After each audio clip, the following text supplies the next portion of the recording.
أعوذ بالله من الشيطان الرجيم. بسم الله الرحمن الرحيم.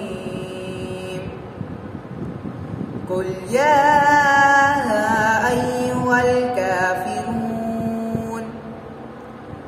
لا أعبد ما تعبدون ولا أنتم عابدون ما أعبد ولا أنا عابد ما عبدتم ولا أنتم عابدون ما أعبد لكم دينكم ولي دين. صدق الله العظيم.